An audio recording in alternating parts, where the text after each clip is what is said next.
You know, there are moments in life that feel like they're straight out of a movie. A perfectly choreographed scene designed to reveal a truth so profound it shatters everything you thought you knew. For Sophia, that moment arrived on her 5th wedding anniversary, under the glittering, unforgiving gaze of a crystal chandelier, as 23 pairs of eyes, a mix of curious, pitying, and expectant, watched her cut a cake that tasted like ashes. It was more than just a family dinner. It was a performance, and Sophia, in her elegant black evening dress, felt the curtain rising on the finale. Darren, her husband, stood at the head of the mahogany table, a striking figure in his expensive navy suit, his perfectly styled brown hair catching the light as he raised his wine glass. That familiar smirk played across his lips, a smirk Sophia had learned to dread, a harbinger of trouble. Everyone in that private dining room at the country club knew it too. It was time for Darren's show. "Everyone! Everyone!" Darren's voice boomed, a theatrical pronouncement that silenced the nervous chatter. "Before we finish this lovely evening celebrating 5 wonderful years of marriage, I'd like to propose a toast." Sophia's stomach twisted into a knot tighter than her grip on the linen napkin. She maintained a composed expression, a mask perfected over years of enduring Darren's public displays of affection mixed with subtle, cutting remarks. Her beautiful mahogany skin had been trained not to betray emotion, a silent testament to the battles she fought beneath the surface. "To my dear wife, Sophia," Darren continued, his voice dripping with an insincere affection that grated on her nerves. "Who has spent these 5 years being the perfect little, well, let's be honest." He paused, scanning the faces of his parents, siblings, cousins, and business associates, milking the suspense for all it was worth. "The perfect little loser." A ripple of nervous laughter, hesitant at first, spread through the room. Sophia felt her heart hammering against her ribs, a frantic bird trapped in a cage. But she didn't flinch. She had endured worse, much worse, than this public humiliation. She had built a fortress around her emotions, brick by painstaking brick, protecting a vulnerability that no one in this room, especially Darren, would ever see. "Tell us, honey." Darren's voice grew louder, more theatrical, as if he were addressing a stadium. "How does that feel? Being married to success while contributing so little yourself?" The laughter grew bolder now, fueled by Darren's bravado and the collective desire to be entertained. His mother, Patricia, actually giggled, dabbing at her mouth with a jeweled hand. His brother James snorted into his wine glass. Even some of their so-called friends, people who had shared meals at her table and smiled to her face for years, joined in, their voices creating a chorus of cruelty that filled the elegant room. It was a bizarre, almost surreal scene, a celebratory dinner transformed into a public execution, with Sophia as the condemned. Sophia's gaze swept slowly around the table, taking in each face. These people, who had accepted her hospitality, eaten her food, and praised her quiet grace, were now laughing at her humiliation as if it were a particularly amusing piece of dinner theater. And in that moment, something shifted within her. The resentment, the quiet shame, the constant pressure to maintain a facade of marital bliss, all melted away, replaced by a cold, unwavering resolve. She thought about the envelope hidden in her purse, the divorce papers, the damning bank statements, the photographs of Darren with Rebecca, his secretary, captured just last Tuesday at the downtown Marriott. She thought about the phone calls with her lawyer, the late-night planning sessions, the months of meticulous preparation that had all led to this precise, perfectly orchestrated moment. "Well, Darren?" he pressed, his voice sharp with impatience, breaking through her thoughts. "Cat got your tongue? How does it feel to be such a disappointment?" The room fell silent, the laughter dying down to an expectant hush. Everyone waited for Sophia to crumble, to cry, to run away in tears, perhaps as she might have done 3 years ago, before she understood the true nature of the battle she was fighting. But that Sophia was long gone. Instead, she set down her napkin with deliberate care, the soft sound echoing in the stillness, and slowly rose from her chair. Her black evening dress hugged her curves perfectly, and for the first time in months, she didn't just wear it, she felt powerful in it. A subtle, dangerous smile played on her lips, not the practiced, submissive smile she'd perfected as Darren's wife, but something new, something untamed. "How does it feel?" she repeated softly, her voice carrying clearly in the hushed room, each word perfectly articulated, perfectly controlled. "You really want to know, Darren?" He nodded, still grinning, confident in his victory, expecting her usual apologetic, self-deprecating response. He expected her to cower, to retreat, to acknowledge her failure. But Sophia's smile widened, a truly genuine smile that held 1,000 hidden meanings. "It feels amazing," she declared, her voice resonating with an unexpected strength, "because this loser just moved all her money into a private account yesterday." Darren's triumphant grin faltered, a slow, agonizing slide from arrogance to confusion. The collective gasp from the table was almost audible. "And this loser," she continued, relishing the stunned silence, "won't be paying your mortgage anymore, or your car payments, or your mother's medical bills, or any of the credit card debt you've been hiding from your family for the past 2 years." The silence was deafening, thick with shock and disbelief. Darren's face went white, his eyes wide with a dawning horror.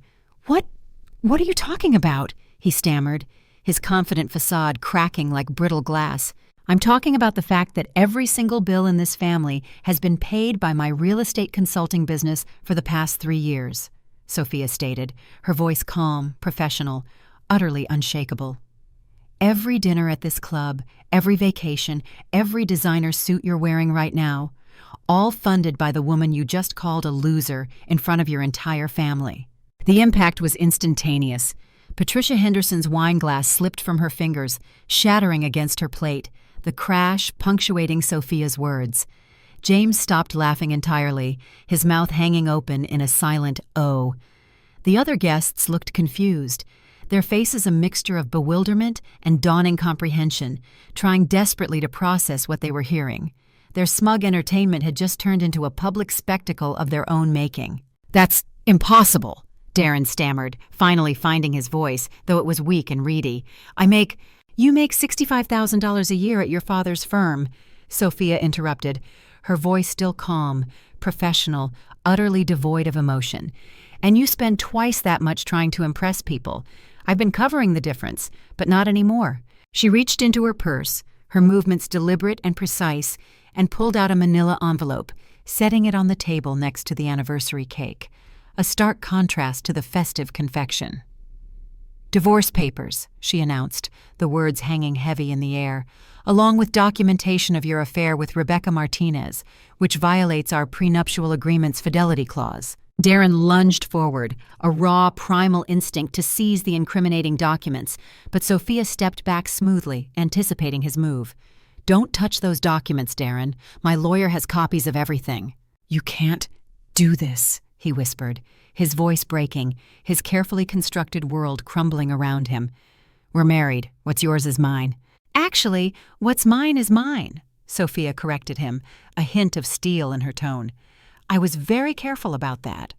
She picked up her purse, a symbol of her independence, and looked around the table one final time, her gaze sweeping over the faces of the stunned, silent guests. "Enjoy the rest of your evening, everyone.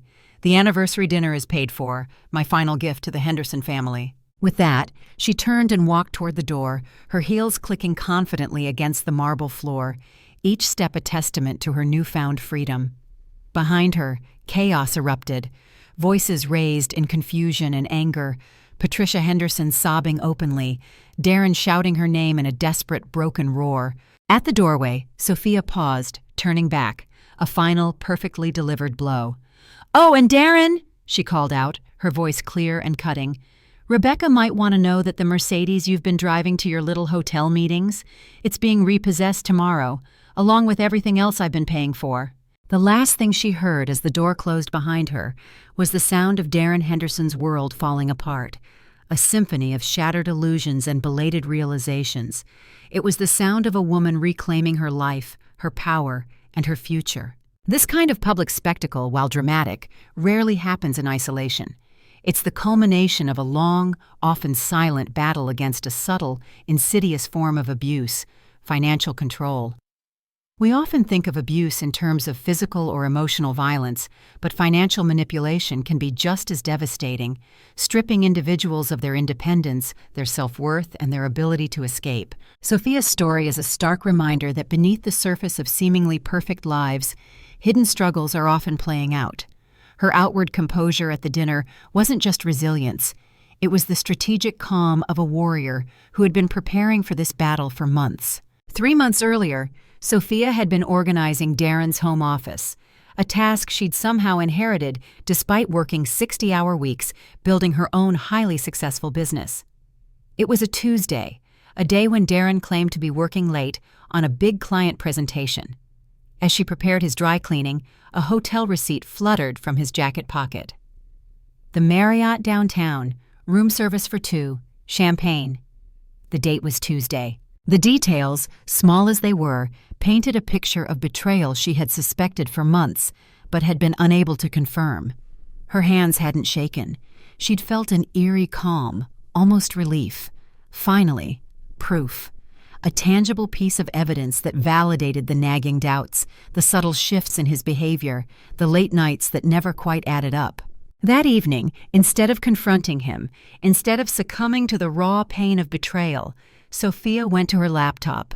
She opened her business accounting software, the digital ledger of Henderson Real Estate Consulting, a company that had grown beyond her wildest dreams.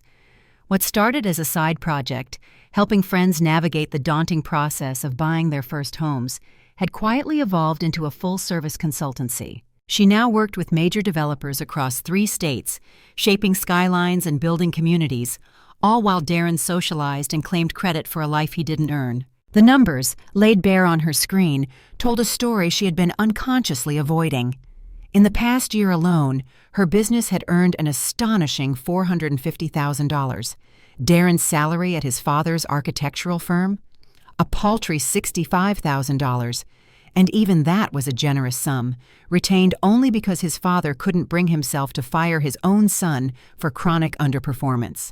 Sophia scrolled through their joint checking account, watching a pattern emerge, stark and undeniable. Her deposits, her money, paying for everything. The sprawling house, both luxury cars, insurance, utilities, groceries, even Patricia Henderson's expensive medications for her diabetes. She had been so focused on building her business, on maintaining a semblance of peace in her marriage, that she had never stopped to calculate the true weight of her financial contribution. The realization hit her like ice water. She wasn't just married to a cheater.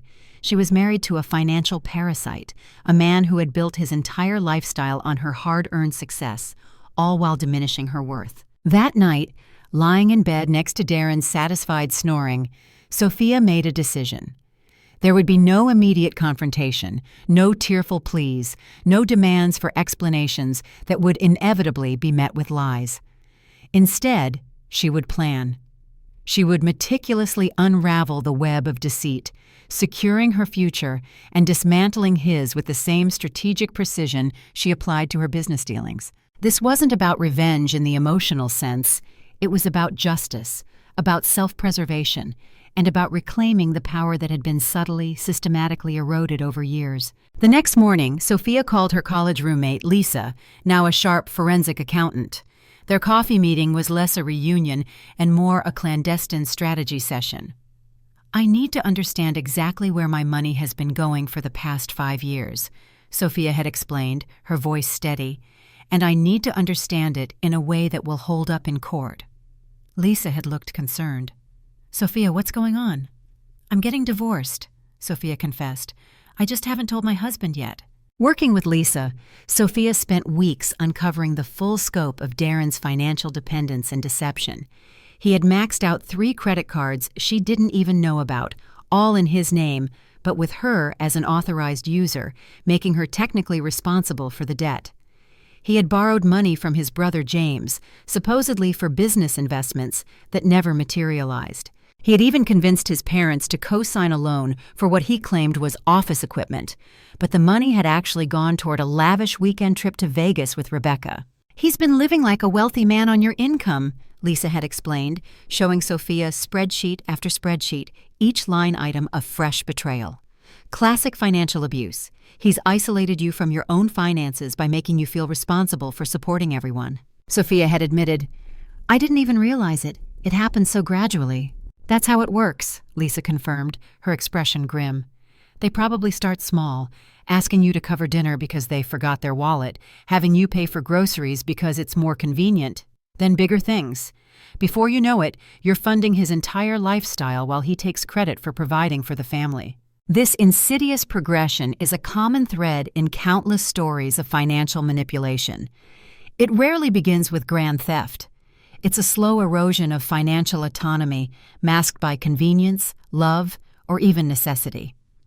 I've heard countless testimonies from individuals, often women, who found themselves in similar traps. One woman, let's call her Maria, shared how her husband, an aspiring artist, would always forget his wallet when they went out, asking her to cover the bill. Initially, she saw it as charming forgetfulness. Over time, it escalated. He'd insist she handle all the household bills because he was too busy creating. Soon, her entire salary was funneling into their joint account, only to be spent on his art supplies, his social events, and his increasingly lavish lifestyle, while she found herself with no personal savings. When she eventually tried to leave, she realized she had no access to funds, no credit in her own name, and was entirely dependent. This subtle yet devastating process makes financial abuse so difficult to detect and escape, especially when emotional manipulation reinforces the financial control. Sophia thought about their early dating days. Darren had seemed charming, ambitious. He talked about building an architectural empire, designing skyscrapers, changing city skylines. She'd been so impressed by his confidence, his big dreams, mistaking ambition for competence. But the dreams had never translated into action. While Sophia worked evenings and weekends building her client base, Darren socialized at the country club, played golf with potential clients who never materialized, and spent long lunches complaining about his father's old-fashioned business practices. His entire life was a performance, a facade built on borrowed grandeur. "What about the prenup?" Lisa had asked, bringing Sophia back to the immediate task. Sophia pulled out the documents she'd barely read before signing. They'd been so in love then, or so she'd thought. The prenup had seemed like a formality, something Darren's family lawyer insisted on. Reading it now with clear, professional eyes, she'd seen how carefully it was crafted. Her business assets were protected, but any debts incurred during the marriage would be considered joint responsibility unless she could prove fraud or infidelity. "The affair evidence will be crucial," Lisa had emphasized. "Without it, you could be stuck paying off his credit cards and that loan to his parents." So, Sophia hired a private investigator. The photos and documentation arrived within 2 weeks. Darren and Rebecca holding hands as they left the hotel, kissing in his car outside expensive restaurants, text messages the investigator had obtained through legal channels, full of romantic promises and complaints about Sophia being too focused on work. The most damaging evidence was a recorded conversation where Darren told Rebecca he was planning to divorce Sophia. "Once I figure out how to get half her business." He'd laughed about how naive Sophia was, how easy it had been to let her pay for everything while he saved his own money for their future together. Sophia had listened to that recording 3 times, each playback strengthening her resolve, hardening her heart against the man she had married. He hadn't just cheated on her body, he'd cheated on her trust, her love, her financial security. He'd planned to steal half of everything she'd built and give it to another woman. The betrayal was absolute, a cold, calculated assault on her entire existence. That night, she opened a new bank account at a different institution. Over the following weeks, she quietly moved her business income into the new account, leaving just enough in their joint checking to cover immediate household expenses, meticulously calculating what was needed to avoid suspicion. She also started documenting every bill she paid, every expense Darren incurred, every lie he told about working late. She created a detailed financial record that would show exactly how much she'd contributed to their marriage versus how much he'd taken. The hardest part had been maintaining normalcy, continuing to smile at family dinners, listening to Patricia Henderson praise Darren's success, pretending not to notice when he came home late, smelling faintly of Rebecca's perfume.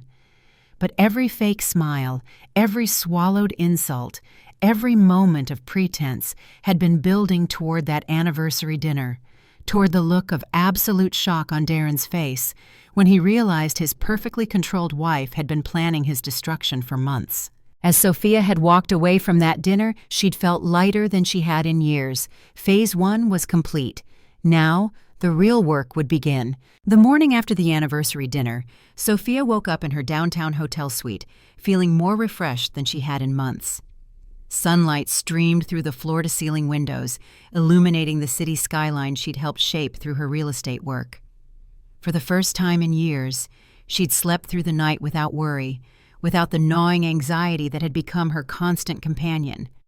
Her phone had been buzzing since 6:00 a.m., with missed calls from Darren, his family, and several mutual friends who'd witnessed the previous evening's explosion. She ignored them all. They were a part of a past that was rapidly fading. She focused instead on her morning routine, coffee, yoga, and reviewing her schedule for what would be one of the most important days of her life. At 9 sharp, she walked into the elegant, understated offices of Morrison, Clark & Associates, where her attorney, Janet Morrison, was waiting with a stack of documents and a satisfied smile. Janet, a formidable woman in her 50s with silver hair and sharp blue eyes that missed nothing, had built her practice representing high-net-worth individuals in complex divorces. She'd taken Sophia's case personally after hearing about Darren's financial manipulation, recognizing a pattern of abuse she often saw. "I have to say, Sophia, that was quite a performance last night," Janet said, gesturing for her to sit in the plush leather chair across from her massive oak desk.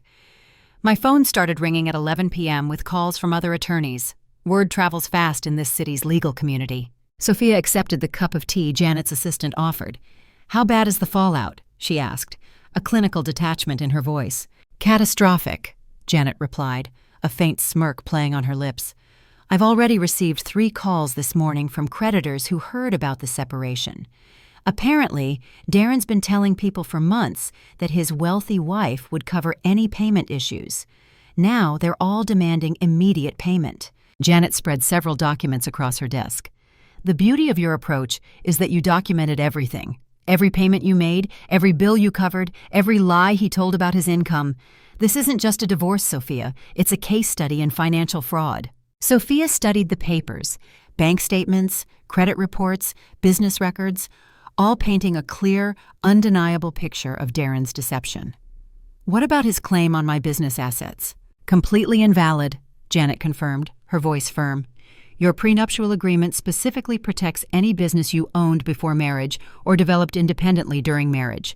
Since Henderson Real Estate Consulting was registered in your name alone, and you can prove you built it without his financial contribution, he has no claim whatsoever." This was the result of Sophia's careful planning, which had started 5 years ago, even in the early, seemingly happy days of their marriage. She had been smart enough to maintain her business independence, meticulously documenting every client contract, every payment, every business expense, keeping them separate from their personal finances. It was an intuitive act of self-preservation, a quiet refusal to completely merge her professional identity, a decision that now proved invaluable. "In fact," Janet continued, leaning forward, "given the evidence of his infidelity and financial fraud, we can argue that he owes you restitution for the money you spent supporting his lifestyle under false pretenses." The phone rang, and Janet's assistant announced that Detective Rivera from the Financial Crimes Unit was on the line. Janet had mentioned involving law enforcement, but Sophia hadn't expected it to happen so quickly. "Detective, thank you for calling back," Janet said, activating the speakerphone. "As I mentioned, we have extensive documentation of what appears to be financial fraud within a marriage." Detective Rivera's voice was professional and thorough. "Mrs. Henderson, I've reviewed the preliminary evidence your attorney provided. The pattern of deception regarding income, the unauthorized use of your credit for personal expenses, and the documented plan to fraudulently claim business assets could constitute several felonies." Sophia felt a chill. She'd wanted justice, but the possibility of criminal charges against Darren hadn't fully registered until now. It was one thing to divorce him. It was another to see him potentially face jail time. "What happens next?" she asked, her voice quiet. "We'll need you to come in and provide a full statement," the detective explained.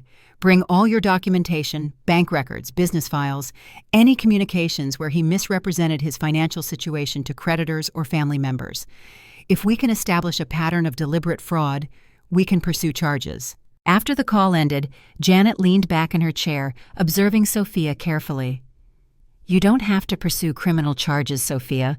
The civil divorce case alone will protect your assets and financial future. It's your choice." Sophia thought about the past 5 years, the countless times she'd worked late to earn money that went straight to covering Darren's expensive tastes, the family gatherings where she was treated as decoration while her earnings paid for everyone's meals, the nights she'd fallen asleep over her laptop, building a business that funded her husband's affair. She thought about other women, women she knew, women she might never meet, trapped in similar cycles of financial abuse and quiet diminishment.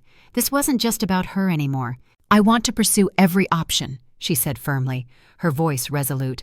Not out of spite, but because other women need to know this behavior has consequences, because accountability is a powerful deterrent. Janet smiled approvingly. "In that case, let's talk about the immediate practical matters. Where are you staying?" "The hotel downtown for now. I can't go back to the house until we sort out the legal separation of assets." "Actually, you can. It's your house too, and you've been paying the mortgage," Janet reminded her, then added, "But I understand wanting space during this process." Janet made a note on her legal pad. "What about your business operations?" This was where Sophia felt most confident, where her true power lay. "Everything's running smoothly. My assistant, Carol, has been handling day-to-day operations while I dealt with the divorce preparation. I have 3 major projects launching next month that will bring in another $200,000 in revenue." "Excellent. The stronger your business position, the more it emphasizes how unnecessary Darren was to your success." Janet gathered the documents. "Now let's discuss the timeline. I'm filing the divorce petition this afternoon. Service of papers will happen tomorrow. Given the evidence we have, I expect his attorney will advise him to settle quickly rather than risk the public scrutiny of a contested divorce and potential criminal charges." Sophia's phone buzzed with another call from Darren, the 13th one that morning. "Should I talk to him?" "Absolutely not. All communication goes through me now. That's crucial for protecting your legal position." Janet stood and walked to her window overlooking the city's bustling business district. "Sophia, I want you to understand something. What you've accomplished here, building a successful business while maintaining detailed financial records and preparing a legally bulletproof exit strategy, this is extraordinary. Most people in your situation react emotionally and make mistakes that cost them dearly." "I had good teachers," Sophia replied, a faint smile touching her lips, thinking of her grandmother who'd raised her after her parents died. "My grandmother always said that the best revenge is success, but the smartest revenge is prepared success." Janet laughed, a genuine, appreciative sound. "Your grandmother sounds like she would have made an excellent attorney." As Sophia left the law office, she felt the weight of the past months lifting from her shoulders. The careful planning, the secret meetings, the constant vigilance to maintain her cover while building her case, all of it had been worth it. Her phone rang as she reached her car. Carol's name appeared on the screen. "Sophia, I heard about last night from 3 different people already. Are you okay?" "I'm better than okay, Carol. I'm free." Sophia started her car, a sleek BMW she'd purchased entirely with her own earnings, a silent symbol of her independence. "Can you clear my schedule for the rest of the week?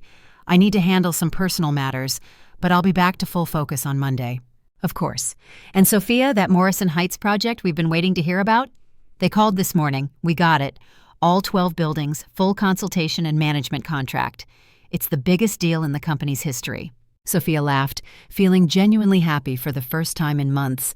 The timing, a delicious twist of fate. "Perfect timing, Carol. Perfect timing." As she drove through the city streets, passing buildings where her consulting work had helped create homes for hundreds of families, Sophia realized that her new life was already beginning. The woman who'd sat quietly at family dinners while her husband mocked her was gone forever. In her place was someone stronger, someone who'd learned that the most powerful weapon against betrayal wasn't anger or tears, but careful planning and absolute self-reliance. The real Sophia Henderson, soon to be Sophia Williams again, was just getting started. Across town, in his opulent office at Henderson and Associates Architecture, Darren Henderson sat staring at the pile of bills that had arrived in the morning mail. His hands shook slightly as he opened each envelope, already knowing what he would find inside, a cold dread settling in his stomach. The mortgage payment due, $4,200. His salary after taxes barely covered $3,800 per month.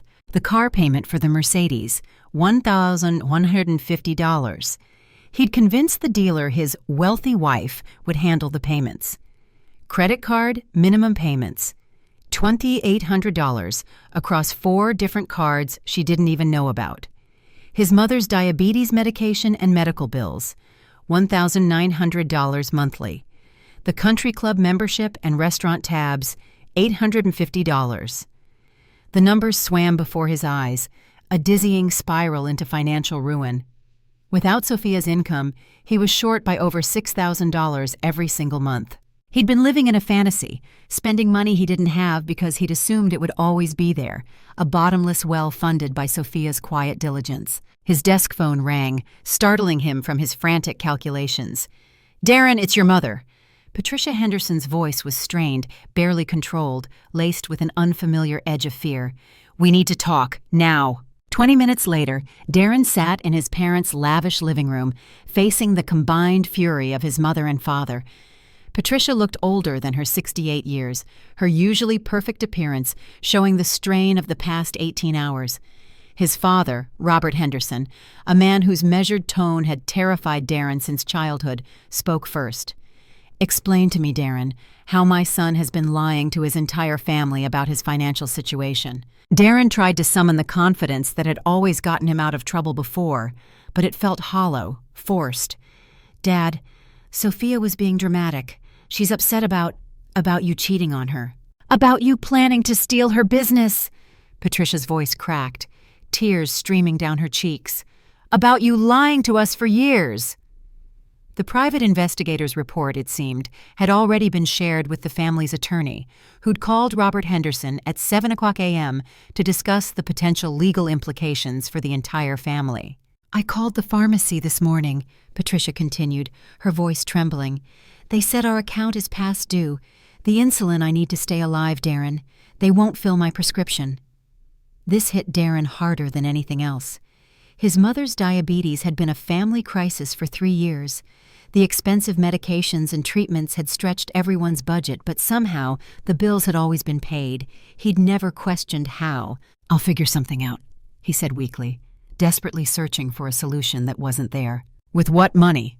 Robert's voice was ice-cold, devoid of the usual paternal affection. "I've been reviewing your salary, son. You make $65,000 a year because I couldn't bring myself to fire you despite your poor performance. That's barely enough to cover your car payment and that ridiculous country club membership."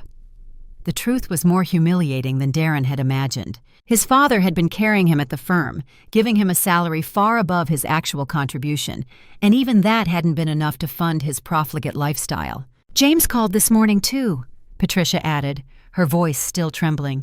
"He wants to know when you're going to repay the $15,000 you borrowed last year.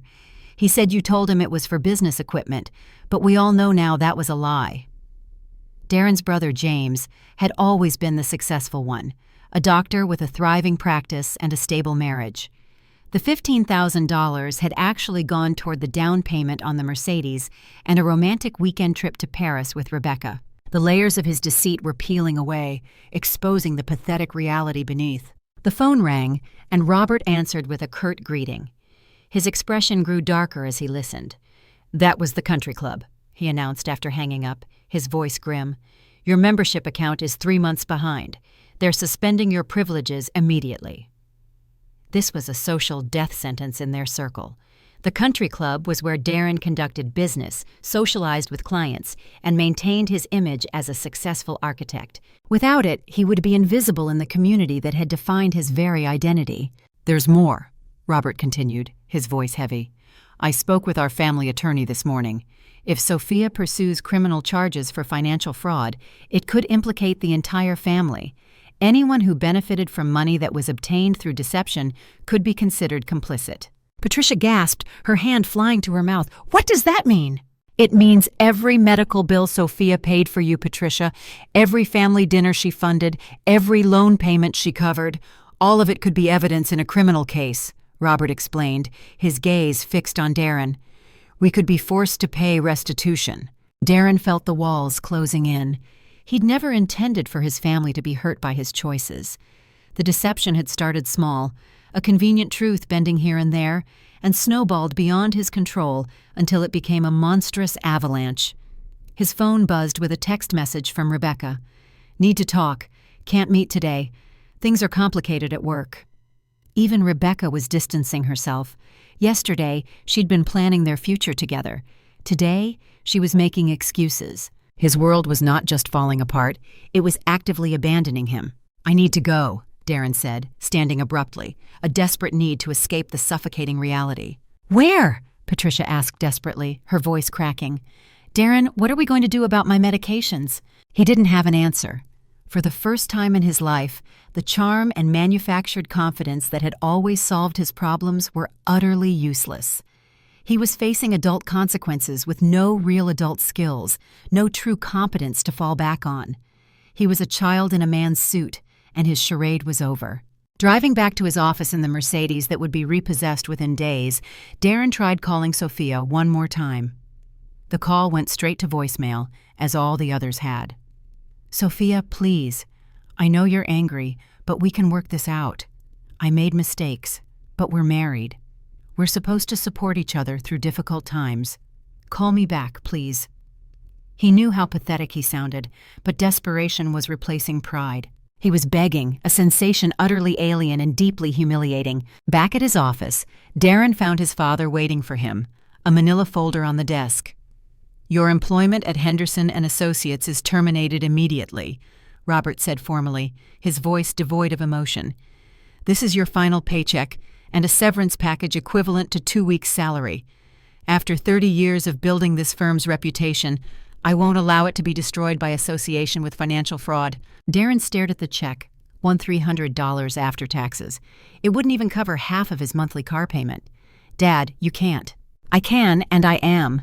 You're my son, and I love you, but you're also a liability this company cannot afford. Robert's voice softened slightly, a flicker of paternal regret. If you want to rebuild your life, you'll need to start from the bottom. Get a job that matches your actual skills.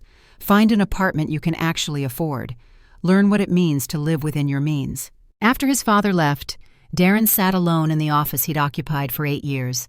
The architectural awards on his walls, once symbols of his fabricated success, seemed like relics from another person's life. Most of them were for projects where other people had done the actual work, while he took credit during presentations. His computer chimed with an email from the Mercedes dealership. The repossession notice was official. They would collect the car tomorrow morning. Another email from his landlord. Their house rental was 2 months behind, and eviction proceedings would begin immediately. A third email from Rebecca's personal account. Darren, I think we should take a break from seeing each other. This situation is too complicated, and I need to focus on my career. I hope you understand. She was abandoning him, just like everyone else. The woman he'd risked his marriage for didn't want him now that he couldn't provide the wealthy lifestyle she'd expected. As evening approached, Darren realized he had nowhere to go. He couldn't afford a hotel, couldn't go home to Sophia, couldn't face his parents again today. The country club was closed to him. His friends from the club wouldn't take his calls once word spread about his financial collapse.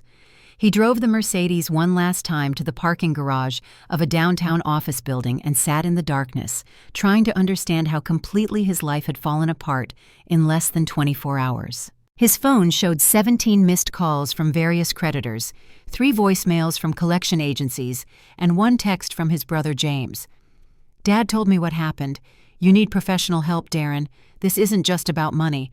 Call me when you're ready to be honest about everything. For the first time since the anniversary dinner, Darren began to cry. Not from anger or frustration, but from the crushing realization that Sophia had been right about everything. He was a loser, not because he lacked money, but because he'd never learned to create value in his own life.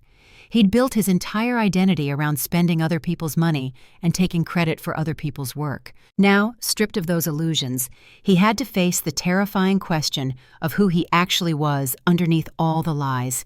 The answer was more frightening than bankruptcy. He didn't know. Darren's experience, though extreme, highlights a universal truth. Identity built on external validation and unearned credit is fragile. So many people today fall into the trap of projecting an image of success rather than cultivating genuine competence. Think of the social media influencer who meticulously curates a luxurious lifestyle, funded not by their own ventures but by their parents or a partner, creating an illusion of effortless achievement. Or the professional who consistently claims credit for team successes, rising in the ranks not due to their own efforts but by skillfully navigating office politics. This fake-it-till-you-make-it mentality can provide short-term gains, but without a foundation of real skill, hard work, and integrity, it's destined to crumble. The moment the external supports are removed, the illusion collapses, leaving behind a hollow core. Darren's unraveling isn't just a cautionary tale about infidelity or financial irresponsibility. It's a profound look at the emptiness that can define a life lived for appearances, devoid of authentic contribution. Janet Morrison's conference room looked like a war room by 10:00 a.m. the following morning. 3 large tables were covered with documents, financial records, and evidence that painted a devastating portrait of financial manipulation. Sophia sat at the head of the main table, reviewing depositions with the calm focus that had made her such a successful businesswoman. The response from Darren's attorney came in an hour ago, Janet announced, entering with a thick folder. It's exactly what we expected: denial, deflection, and desperate attempts to claim financial hardship. Sophia looked up from the expense report she'd been analyzing. What's their strategy? They're claiming that the marriage was a true partnership, where both parties contributed according to their abilities. They're arguing that your business success was partially due to the emotional and social support Darren provided. Janet couldn't hide her skeptical tone. They're also claiming that your public humiliation of him at the anniversary dinner constitutes emotional distress worthy of compensation. Emotional distress? Sophia almost laughed, a dry, incredulous sound.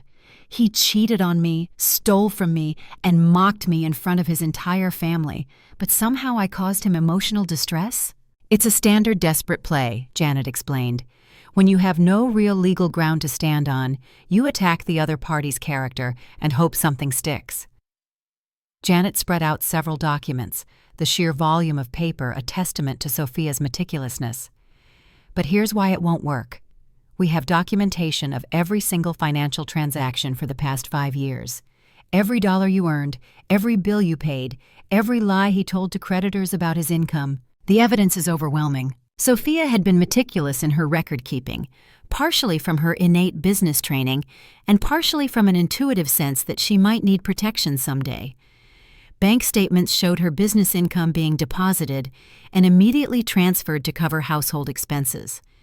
Credit card statements revealed charges for expensive dinners and hotels on days when Darren claimed to be working late. Phone records documented lengthy calls to Rebecca during business hours when he was supposedly meeting with clients.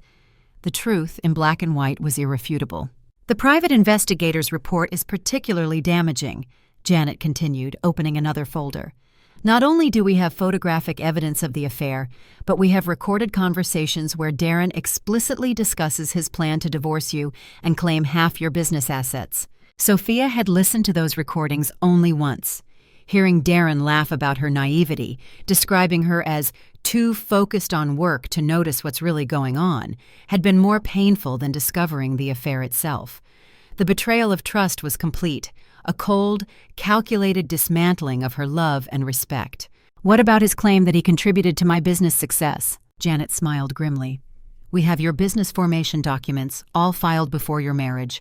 We have your client contracts, all negotiated and signed by you personally. We have your tax returns, showing business income that was never commingled with his personal finances until it reached your joint household account. She gestured to a stack of papers. Most importantly, we have testimony from your business clients. This had been Janet's most brilliant strategic move. She'd interviewed 12 of Sophia's major clients, asking them to describe their professional relationship with Henderson Real Estate Consulting. Every single one had confirmed that they worked exclusively with Sophia, that Darren had never been involved in any business discussions, and that many of them had never even met him.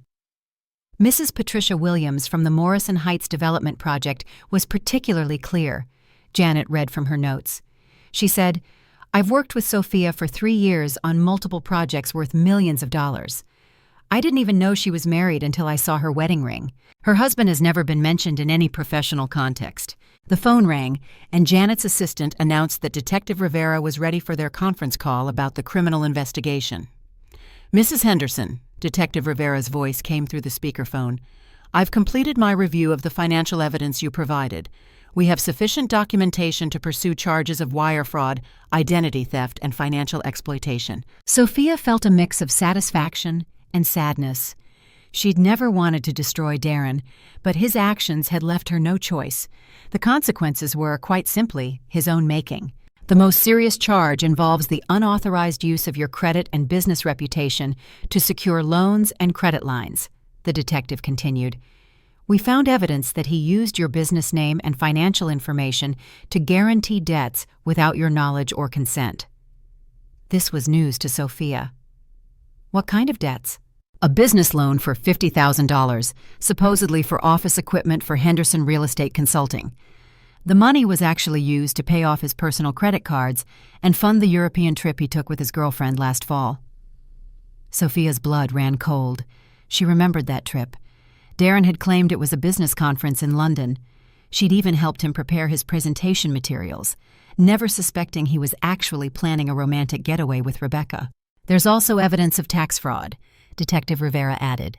He claimed business deductions on joint tax returns for expenses that were purely personal, using your business as justification. Janet made notes as the detective spoke. "What's the timeline for charges?" "If Mrs. Henderson decides to proceed, we can file charges within the week. Given the amount of money involved and the sophisticated nature of the deception, he's looking at potential federal charges as well as state charges." After the call ended, Sophia stared out the conference room window at the city skyline. Somewhere out there, Darren was probably scrambling to find a lawyer, making desperate calls to family and friends, realizing that his carefully constructed life was collapsing completely. "You don't have to pursue criminal charges," Janet reminded her gently. "The civil case will protect your assets and give you a clean divorce. Criminal charges will destroy him completely." Sophia thought about the question she'd been wrestling with for weeks. Did she want justice or revenge? Was there a difference? "I keep thinking about other women," she said finally. "What if Rebecca wasn't his first affair? What if this pattern of financial manipulation isn't new? What if there are other victims we don't know about?" Janet nodded approvingly. "That's exactly the right way to think about it. This isn't about punishment. It's about accountability. It's about preventing future victims." The door opened, and Janet's assistant entered with an urgent expression. "I'm sorry to interrupt, but we have a problem. Darren Henderson is in the lobby demanding to speak with Sophia. Security is with him, but he's causing a scene." Sophia's first instinct was fear, a flicker of the old apprehension, but it quickly transformed into a cold, steady anger. Even now, facing the consequences of his actions, Darren was trying to control the situation through intimidation and public pressure. "Call the police," Janet instructed her assistant. "He's violating the no-contact provision of the temporary restraining order." "Wait," Sophia said, standing up. "Let me see him." "Absolutely not. That's exactly what he's hoping for," Janet warned, stepping between Sophia and the door. "I don't mean talk to him. I mean, let me see him." Sophia walked to the window that overlooked the building's lobby. 4 floors down, she could see Darren pacing frantically, gesticulating at the security guards. His expensive suit was wrinkled, his usually perfect hair disheveled. He looked like a man on the edge of a complete breakdown, the veneer of his constructed confidence utterly shattered. "He looks desperate," she observed, a detached clinical assessment. "Desperate men make dangerous decisions," Janet warned, her voice tight. "This is why we have restraining orders." As they watched, police officers entered the lobby. Darren's body language shifted from aggressive to pleading, a sudden, desperate attempt to charm his way out of trouble, using the same manipulative techniques that had worked on Sophia for years. But it wasn't working. The officers were escorting him out of the building, and even from 4 floors up, Sophia could see the exact moment when Darren realized his old tactics were powerless. "That's the man I married," she said quietly, a profound sadness in her voice, but no regret. "Someone who thought charm and manipulation could solve any problem. I spent 5 years making excuses for him, enabling him, believing that love meant accepting his failures and covering for his mistakes." Janet joined her at the window. "What changed?" "I did," Sophia replied, her gaze fixed on the retreating figure of her ex-husband. "I built something real with my business. I created actual value in the world. And when I compared that to what he was doing, taking credit for other people's work, spending other people's money, lying to everyone, including himself, I realized I'd been living with a stranger." Her phone buzzed with the text from an unknown number. "Sophia, this is Rebecca. Can we talk? There are things about Darren you need to know." Sophia showed the message to Janet, who immediately looked suspicious. "Don't respond. This could be a setup either from Darren or his attorney." "Or it could be exactly what it appears to be," Sophia replied, a flicker of understanding in her eyes. "Another woman who's realizing she was deceived. Even if that's true, talking to her could complicate your case. Anything you say could be twisted or used against you." Sophia considered this. Part of her was curious about Rebecca, wondering what kind of woman would pursue a married man. But a larger part of her simply didn't care anymore. Rebecca was Darren's problem now, not hers. "You're right," she said, deleting the message without a second thought. "The only person I need to focus on is myself." Janet's assistant returned with an update. "The police arrested him for violating the restraining order. He'll be held for at least 24 hours. "Good," Janet said firmly. "Now we can proceed without worrying about interference." As they returned to their work, Sophia felt a sense of closure settling over her. The legal process would continue for weeks or months, but the emotional work was nearly complete. She had documented the truth, protected her assets, and exposed Darren's deception. Most importantly, she'd reclaimed her own power. The woman who'd sat quietly at anniversary dinners while her husband mocked her was gone forever. In her place was someone who understood that respect wasn't something you could ask for. It was something you had to command through your actions, your choices, and your refusal to accept anything less than you deserved. The phone rang again. This time it was Carol calling from the office. "Sophia, I have amazing news. The Patterson Group wants to hire us for their entire Southeast expansion. It's a 2-year contract worth over $1 million. They specifically requested you personally because of your reputation for integrity and results." Sophia smiled, feeling genuinely happy for the first time in months. While Darren's world was collapsing under the weight of his lies, her world was expanding because she'd built it on truth. "Schedule the meeting for next week," she told Carol. "I'll be ready." She was more than ready. She was free. This journey of self-rescue, of moving from passive endurance to active self-advocacy, is a profound and often painful one. It's a journey many women embark on when they realize their own strength. Take, for example, the story of Clara, a single mother who, after years of her partner dismissing her ambitions and draining their joint savings for his failed ventures, found herself at rock bottom. She had been working 2 jobs, believing his promises of future wealth, only to realize he was spending her earnings on lavish entertainment for himself. When she finally left him, she had almost no savings and immense debt. But instead of despairing, she channeled her frustration into a fierce determination. She took night classes in digital marketing, started a small freelance business from her tiny apartment, and meticulously documented every penny she earned and spent. Within 5 years, Clara not only paid off her debts, but built a thriving agency, empowered other women to start their businesses, and became a fierce advocate for financial literacy. Her story, like Sophia's, illustrates that the biggest betrayal often becomes the catalyst for the greatest transformation. It's about recognizing your worth, leveraging your skills, and understanding that your value is not determined by someone else's approval, but by your own actions and integrity. 2 weeks after his arrest, Darren Henderson sat in a cramped studio apartment above a convenience store, surrounded by the remnants of his former life. The space smelled like stale cigarettes and industrial carpet cleaner, a far cry from the luxury home he'd shared with Sophia, or even his childhood bedroom in his parents' mansion. The morning sun filtered through dirty blinds, highlighting the stack of legal documents that had become his daily reading material. Divorce papers, criminal charges, civil lawsuits, bankruptcy filings. Each document represented another piece of his old life being systematically dismantled. His phone had been disconnected 3 days ago when he couldn't make the payment. The laptop he'd used for work had been repossessed along with everything else of value. Even his clothes were mostly borrowed from his brother James, who'd taken pity on him enough to provide basic necessities while maintaining careful emotional distance. A knock at the door interrupted his brooding. Darren opened it to find Rebecca Martinez standing in the hallway, looking uncomfortable and overdressed for the shabby surroundings. "Hello, Darren," she said formally, her voice lacking any of the warmth it had carried during their affair. He invited her in, pathetically grateful for any human contact. She perched on the edge of his second-hand couch, careful not to touch anything unnecessarily, her expensive bag clutched tightly in her lap. "I came to tell you something important," Rebecca began, avoiding eye contact.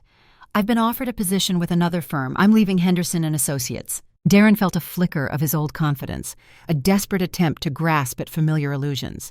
"That's great, Rebecca. We can start fresh somewhere new, build something together." She looked at him with something approaching pity. "No, Darren, we can't.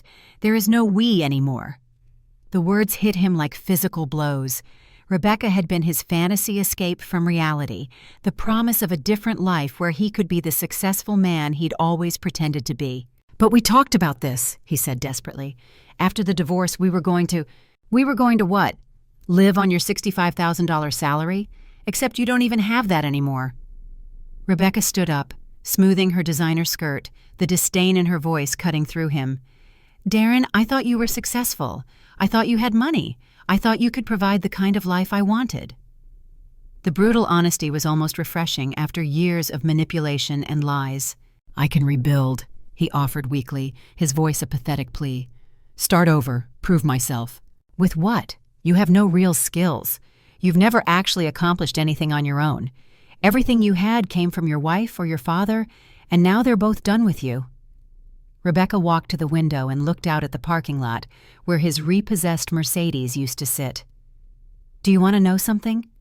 I've been thinking about Sophia a lot lately, about how she built that business from nothing, how she was supporting everyone around her while being treated like she didn't matter." Darren felt sick. "Rebecca, don't. She's remarkable, Darren, and you threw her away for someone like me, someone who was only interested in what you could buy for her." Rebecca turned back to face him, her eyes cold and clear. "The difference is, I'm honest about being shallow. You convinced yourself you deserved more than you earned." After she left, Darren slumped on his couch and tried to process the complete dissolution of his support system. His parents had cut off all financial assistance. His brother maintained minimal contact, purely out of family obligation. His former friends from the country club avoided his calls. His business associates had distanced themselves to protect their own reputations. The most devastating blow had come the previous week, when his mother's health took a serious turn. Without her medications, Patricia Henderson's diabetes had spiraled out of control, leading to a hospitalization that the family couldn't afford. The medical bills were mounting, and Darren knew he was directly responsible for his mother's suffering. He tried to visit her in the hospital, but his father had him escorted out by security. The shame was unbearable, his own father treating him like a dangerous stranger. His public defender, an overworked attorney named Thompson, had explained the criminal charges in terms that made Darren's situation grimly clear. Wire fraud, identity theft, and financial exploitation were serious federal crimes. Even if he avoided prison time, he would be a convicted felon with no realistic prospect of rebuilding his career in architecture. "Your best option is a plea agreement," Thompson had explained during their brief consultation. "Full restitution to your ex-wife, community service, probation, and permanent surrender of any claim to her business assets." The restitution amount was staggering, over $300,000, representing everything Sophia had paid to support his lifestyle during their marriage. It was money he would never have, creating a debt that would follow him for the rest of his life. Darren walked to his bathroom mirror and stared at his reflection. At 35, he looked older than his father. Stress had carved lines around his eyes, and his skin had the gray pallor of someone who rarely left his apartment. The confident, charming man who'd swept Sophia off her feet was gone, replaced by someone hollow and desperate. His phone, a cheap prepaid model James had bought for him, buzzed with a text from his brother. "Dad had another heart episode today. Mom's condition is worsening. You need to face reality about what your choices have cost this family." The text included a photo from the hospital. His parents looked aged and broken, holding hands in Patricia's hospital bed while machines monitored her vital signs. The medical equipment that was keeping his mother alive was equipment the family couldn't afford, creating debt that would destroy their retirement savings. Darren realized he'd been thinking about his situation in purely personal terms. His lost lifestyle, his ruined reputation, his legal troubles. But the consequences extended far beyond his own comfort. His lies and financial manipulation had created a cascade of damage affecting everyone who trusted him, everyone he claimed to love. He thought about Sophia, probably working in her beautiful downtown office, managing million-dollar projects, and building something meaningful. While he'd been focused on maintaining appearances and living beyond his means, she'd been creating actual value in the world. The comparison was humiliating because it highlighted everything he'd never understood about success. Real achievement came from contributing something valuable, not from consuming what others produced. Sophia had been the producer in their marriage, while he'd been nothing more than an expensive consumer. That evening, Darren made a decision that surprised him with its clarity. He called his public defender and agreed to accept the plea agreement without negotiation. Full restitution, community service, probation, and complete surrender of any claims against Sophia's business. "Are you sure?" Thompson asked. "We could try to negotiate better terms." "I'm sure," Darren said, his voice quiet but firm. "I've taken enough from that woman. It's time to stop." It wasn't redemption.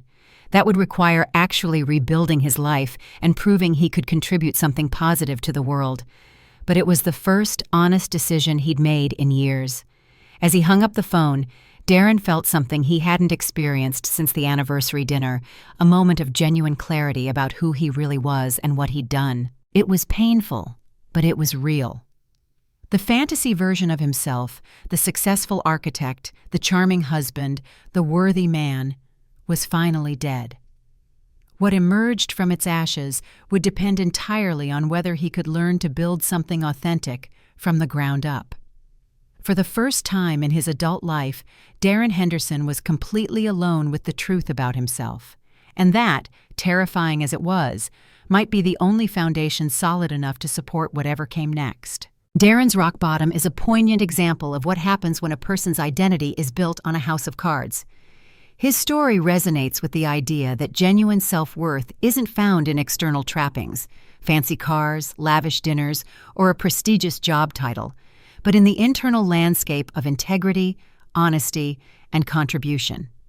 It's a journey many people, men and women alike, find themselves on when their carefully constructed facades crumble. Imagine the successful CEO lauded in public who secretly struggles with imposter syndrome, living in fear of being exposed. Or the charismatic leader whose decisions are driven by ego rather than genuine care for their team. When the foundation is weak, when the value they provide is merely a reflection of someone else's effort, the inevitable collapse is not just financial or social, but deeply personal. It forces a terrifying confrontation with the self, a painful stripping away of illusions, but also an opportunity for authentic rebuilding. Darren's tears were not just for his lost lifestyle, but for the profound void within, a void that only real self-discovery could hope to fill. 6 months later, on a crisp autumn morning, Sophia Williams stood in the lobby of the downtown courthouse, adjusting her tailored navy blazer and reviewing the final legal documents that would officially end her marriage. The name change back to her maiden name had already been processed. She was no longer Sophia Henderson, an identity that had never truly fit her anyway. Janet Morrison approached with a satisfied expression and a leather portfolio containing the signed divorce decree. "It's official," Janet announced, her voice resonating with finality. "The marriage is dissolved, all assets have been properly divided, and Darren has formally relinquished any claim to your business or personal property." Sophia felt lighter, as if a weight she had carried for years had finally been lifted. "What about the criminal case?" "Plea agreement finalized yesterday, 3 years probation, community service, and full restitution. He'll be making payments to you for the next 15 years to cover everything he took. Janet's expression grew more serious. There's something else. He asked his attorney to pass along a message. Sophia raised an eyebrow. They'd maintained complete no contact for 6 months, all communication flowing through their respective lawyers. He wanted to apologize, not for legal reasons, the settlement is already finalized, but because he said he finally understands what he did to you. Janet handed her a sealed envelope. His attorney assured me this isn't an attempt at manipulation or reconciliation. Read it when you're ready, or don't read it at all. Your choice. Sophia tucked the envelope into her purse without opening it. Some conversations belonged to the past, and she was focused entirely on the future. Her phone chimed with a text from Carol. The Patterson Group project just won the Regional Development Award. You're being featured in Business Weekly as Consultant of the Year. Congratulations, boss. This was the life Sophia had been building while married to Darren, though she'd been too distracted by his chaos to fully appreciate her own success. Henderson Real Estate Consulting, which she was renaming Williams Property Solutions, had grown into one of the most respected firms in the region. Her client base had expanded to include major developers across 5 states, and her reputation for integrity and results had made her the go-to consultant for high-profile projects. I have more good news, Janet continued as they walked toward the courthouse exit. The Davidson family called my office this morning. They want to personally thank you for refusing to work with them on that shopping center project. Sophia remembered the Davidsons, a wealthy family with a history of exploiting low-income communities through predatory development practices. They'd offered her a massive contract to help them acquire property in a predominantly African-American neighborhood, planning to displace longtime residents for a luxury shopping complex. Sophia's ethical compass had led her to decline, despite the significant financial incentive. Apparently, your refusal to take their money inspired other consultants to decline as well, Janet explained. The project collapsed, and the community organization was able to purchase the properties themselves for affordable housing development. This was exactly the kind of impact Sophia wanted her business to have. Success meant more than just earning money. It meant using her position to create positive change in communities that looked like the one where she'd grown up. As they reached the courthouse steps, Sophia spotted a familiar figure sitting on a bench across the street. Robert Henderson, Darren's father, looked older and more fragile than she remembered. He was watching the courthouse entrance, and when he saw her, he stood and walked over. "Sophia," he said formally, removing his hat, his voice heavy with a humility she'd never expected. "I wondered if I might have a word with you." Janet immediately moved closer, ready to intervene, but Sophia nodded her consent. "I came to apologize," Robert continued, his voice thick with regret, "for the way my family treated you, for the things we said and the assumptions we made. We were wrong about everything." Sophia studied his face, seeing genuine remorse rather than the arrogance that had characterized most of her interactions with the Henderson family. "I've spent the past 6 months thinking about the dinner where this all came out," Robert continued, his gaze distant. "Watching my son humiliate you in front of everyone, while you've been quietly supporting our entire family. The shame of it. Patricia and I don't sleep well anymore." "How is Patricia?" Sophia asked, genuinely concerned despite everything that had happened. "Stable, thanks to you. The restitution payments Darren is making. We're using them to cover her medical expenses. It's the least we can do since it's your money anyway." Robert's voice broke slightly. "You saved my wife's life, Sophia. Even after we treated you terribly, you're still taking care of us." This wasn't exactly accurate. The restitution was court-ordered compensation for financial fraud, not charity. But Sophia understood what Robert was trying to express. "Where is Darren now?" she asked. "Working at a small accounting firm downtown. Entry-level position, $12 an hour. He's living in a studio apartment and taking the bus to work." Robert paused. "He's completely different now. Quiet, humble. Probably for the first time in his life, he's living within his actual means." Sophia felt no satisfaction from this information, only a sense of closure. Darren's downfall hadn't been her goal. Protecting herself had been the goal. His consequences were simply the natural result of his choices. "I hope he finds peace," she said sincerely. Robert smiled sadly. "You're a remarkable woman, Sophia. My son never deserved you, but I'm grateful you were part of our family, even briefly." After he left, Sophia and Janet walked to the parking garage where Sophia's new car waited. A sleek black Tesla she'd purchased entirely with her own earnings. "How do you feel?" Janet asked as they reached the car. Sophia considered this question. 6 months ago, she'd felt angry, betrayed, and determined to seek justice. Today, she felt something different. "Peaceful. Free," she said finally. "For the first time in years, every decision I make is purely my own. Every dollar I earn goes toward goals I choose. Every relationship in my life is based on mutual respect rather than financial dependence." Janet smiled. "And what's next for the newly single Sophia Williams?" "Dinner with my grandmother tonight. She's flying in to celebrate. Tomorrow, I'm touring potential office spaces for the company expansion. Next week, I'm meeting with investors about franchising the business model." Sophia started her car, enjoying the quiet hum of the electric engine. "And next month, I'm taking my first real vacation in 5 years. 2 weeks in Greece, completely unplugged from work, alone." Sophia thought about Thomas Mitchell, the architect she'd been seeing for the past 2 months. He was everything Darren hadn't been: self-made, honest about his finances, genuinely interested in her thoughts and opinions rather than just her income. Their relationship was developing slowly, built on friendship and mutual respect rather than financial interdependence. "Maybe not alone," she admitted with a smile. As she drove through the city toward her office, Sophia reflected on the lessons of the past year. The most important discovery wasn't about Darren's deception or her own financial success. It was about the power of absolute honesty with herself.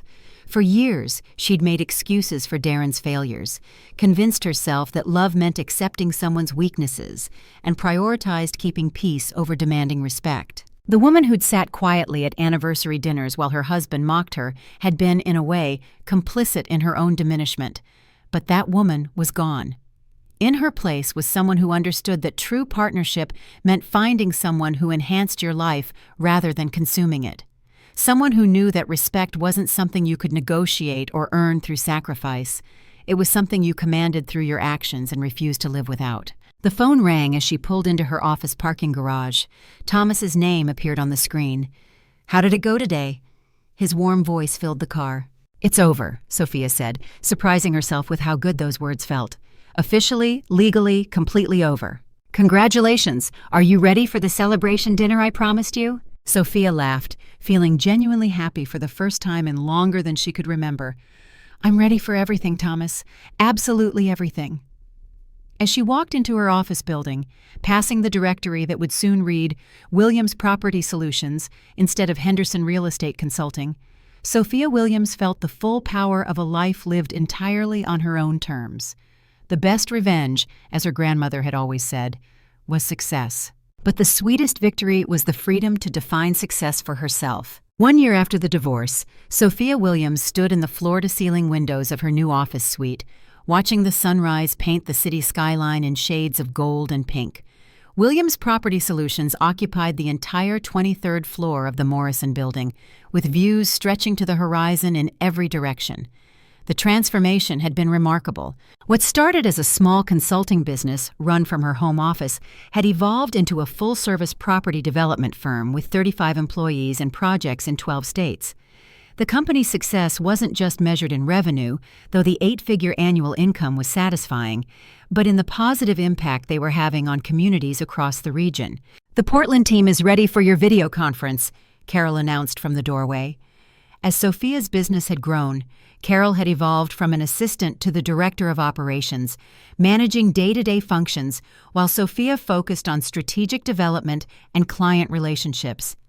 The Portland project represented everything Sophia had dreamed of when she first started her business. A coalition of community organizations had hired Williams Property Solutions to help them convert an abandoned shopping mall into affordable housing, community spaces, and local businesses.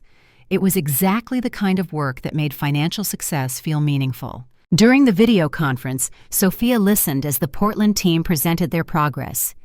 50 families would have new homes, 3 local businesses would have permanent locations, and a community health center would serve residents who'd previously had to travel miles for basic medical care.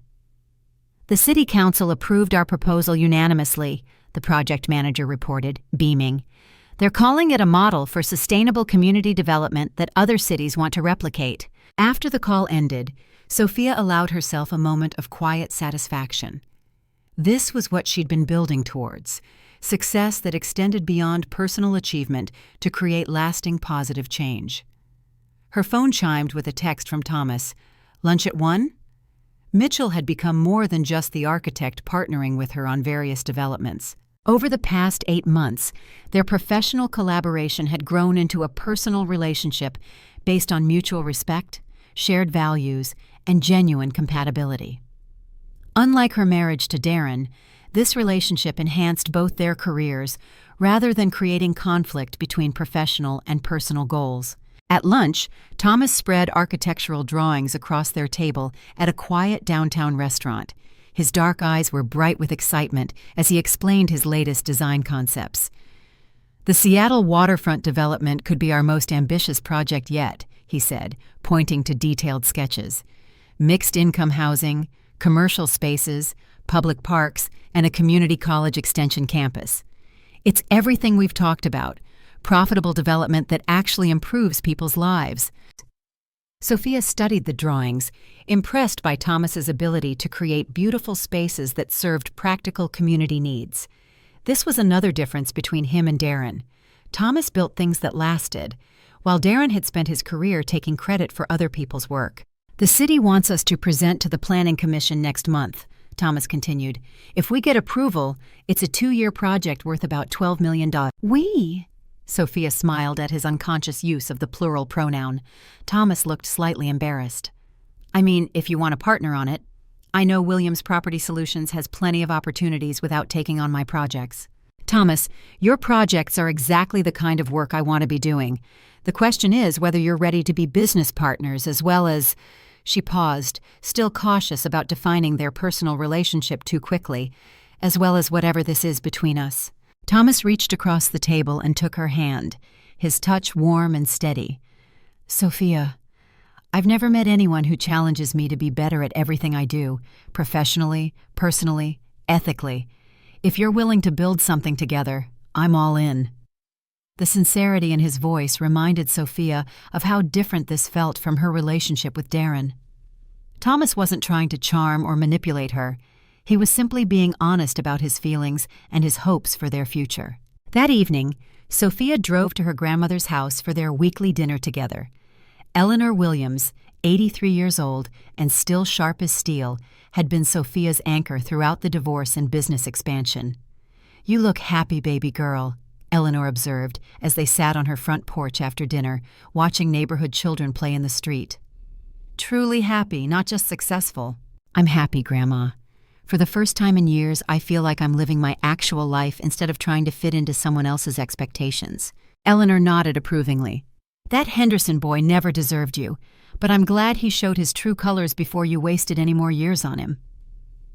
They sat in comfortable silence for a while, listening to the sounds of the neighborhood where Sophia had grown up. This was the community that had shaped her values. Working-class families who understood that success meant lifting others up, not stepping on them. "I've been thinking about something," Sophia said eventually. "Starting a foundation, using some of the business profits to provide low-interest loans for first-time homebuyers in underserved communities." Eleanor's face lit up. "Now that's the granddaughter I raised. Making money is fine, but making a difference is better." "Thomas thinks we could partner with local banks and community organizations to make it sustainable long-term, help families build generational wealth instead of just paying rent forever." "This Thomas sounds like a keeper," Eleanor said with a knowing smile. "When do I get to meet him officially?" Sophia had been wondering the same thing. She and Thomas had been together long enough that meeting family felt natural, but she was still cautious about rushing into anything that resembled the traditional relationship patterns that had trapped her with Darren. "Soon," she promised. "I want to make sure we're building something real, not just getting caught up in romance." Eleanor laughed. "Baby, you're 32 years old and successful beyond most people's dreams. Trust yourself to know the difference between love and infatuation." Driving home to her downtown penthouse apartment, Sophia reflected on how completely her life had changed. The woman who'd sat quietly at anniversary dinners while her husband mocked her seemed like a character from someone else's story. In her place was someone who commanded respect in boardrooms, who built businesses that created jobs and improved communities, who chose her relationships based on mutual support rather than financial necessity. Her phone rang as she pulled into her building's parking garage. The caller ID showed an unknown number, which she almost ignored, but something made her answer. "Sophia, this is Rebecca Martinez." Sophia felt a flicker of surprise, but no anger.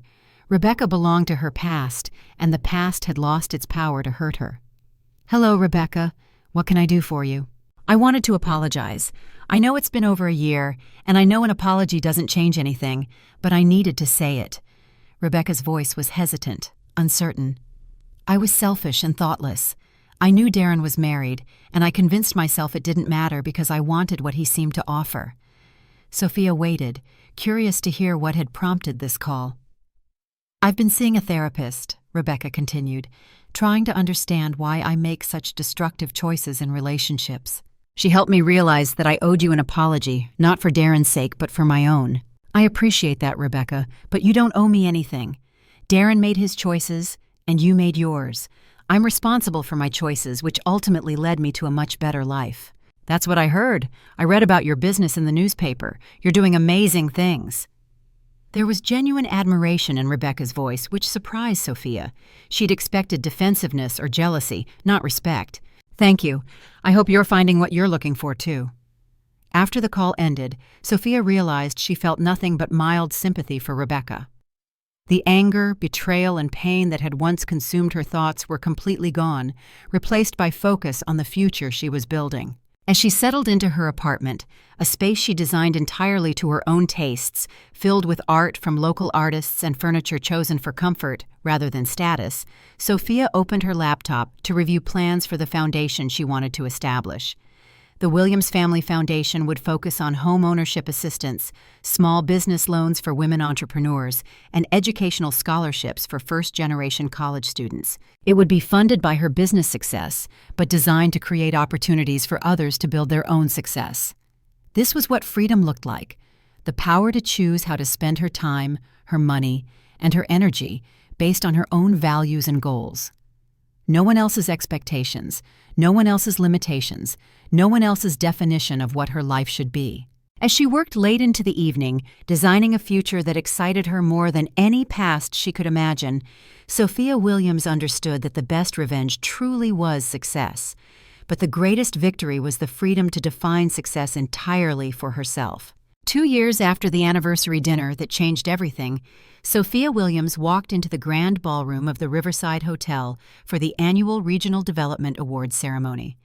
She wore a stunning emerald green dress that highlighted her natural beauty and confidence, her hair styled in an elegant updo that showcased the diamond earrings Thomas had given her for their 1-year anniversary. Williams Property Solutions had been nominated for 3 awards that evening: Sustainable Development Project of the Year, Community Impact Award, and Developer of the Year. The recognition felt surreal to someone who'd once been dismissed as a loser by her own husband in front of his entire family. "You look nervous," Thomas observed, adjusting his black tie as they approached the registration table, his hand gently touching the small of her back. "This is your night, Sophia. Enjoy it."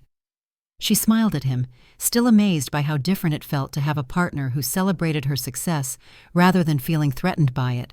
Thomas had been nominated for an Architectural Design Award for his work on their Seattle waterfront project, and they'd spent the afternoon playfully arguing about whose speech would be better if they won. Sophia Williams, she turned to see Margaret Patterson, the developer who'd hired her for the Morrison Heights project that had launched her business into the major leagues.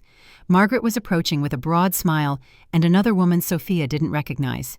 "Margaret, wonderful to see you," Sophia replied, accepting a warm hug. "I want you to meet Jennifer Davidson," Margaret continued. "She's been following your work since the Morrison Heights project." Sophia recognized the name immediately. Jennifer Davidson was part of the Davidson family, the developers she'd refused to work with on their exploitative shopping center project 2 years ago. Her decision to decline their lucrative contract had cost her business significantly in the short term, but had ultimately led to better opportunities with ethical clients. "Ms. Williams," Jennifer said, extending her hand, her voice genuine, "I wanted to personally thank you for refusing to work with my family's company." This was unexpected. Sophia had assumed the Davidsons would view her decision as sanctimonious or financially naive. That refusal changed everything for us, Jennifer continued, her expression earnest. When someone of your reputation declined to take our money, it forced us to examine why. We realized we'd been approaching development as pure profit extraction rather than community building. Margaret nodded approvingly. The Davidson Group has completely restructured their approach. They're now focusing on affordable housing and community-centered development. We've actually been hoping to discuss potential collaboration with Williams Property Solutions, Jennifer added. We have a project in Detroit that could benefit from your expertise in community-focused development. As they discussed the potential partnership, Sophia felt a deep satisfaction that had nothing to do with money.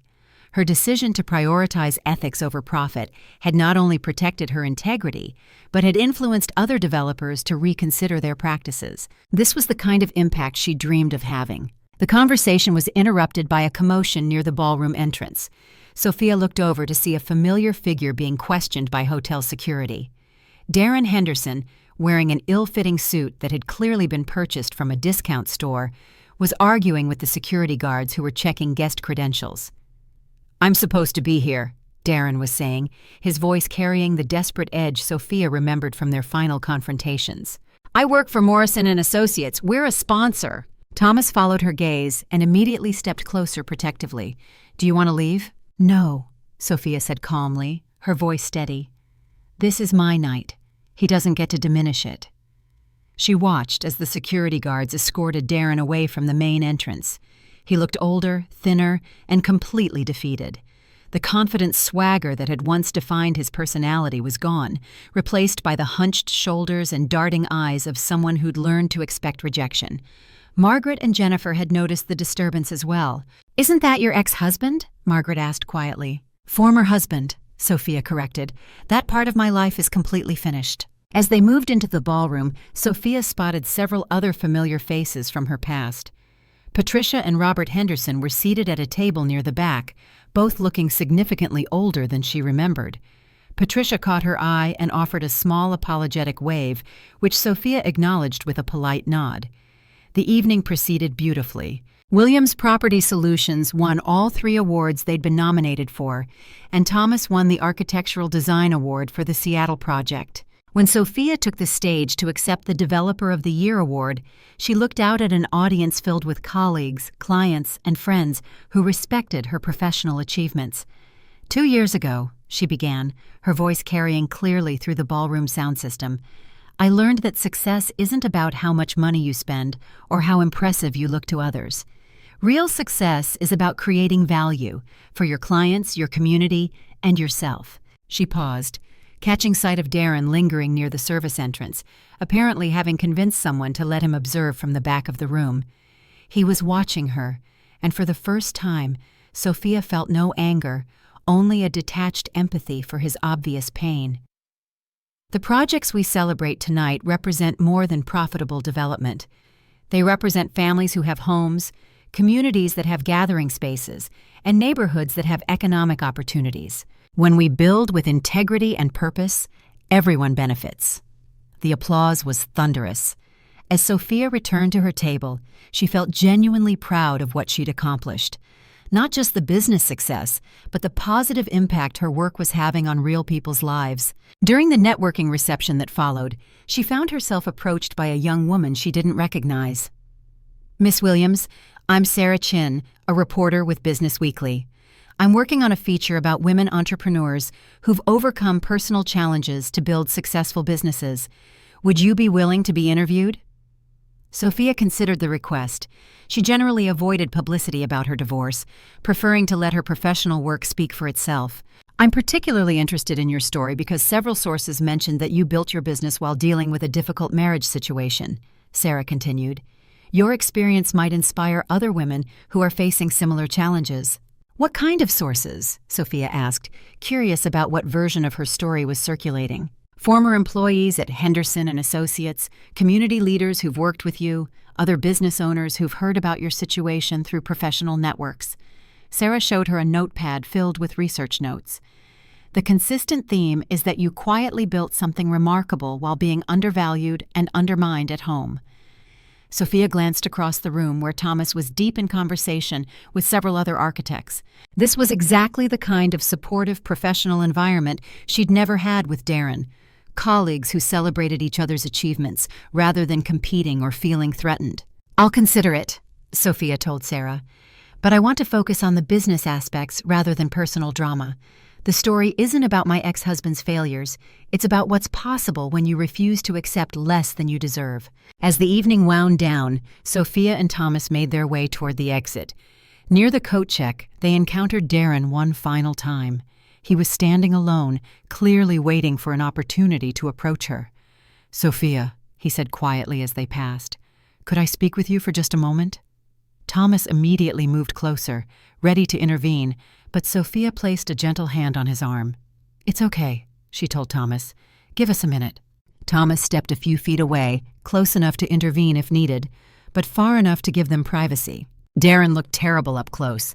His face was gaunt, his eyes hollow, and his hands shook slightly as he spoke. "I wanted to congratulate you," he said, his voice barely above a whisper, "on the awards, on your success, on everything you've built." Sophia studied his face, looking for signs of manipulation or hidden agenda, but found only genuine regret and exhaustion. "Thank you," she said simply. "I also wanted to tell you that I've been going to therapy." Darren's voice was stronger now, more stable.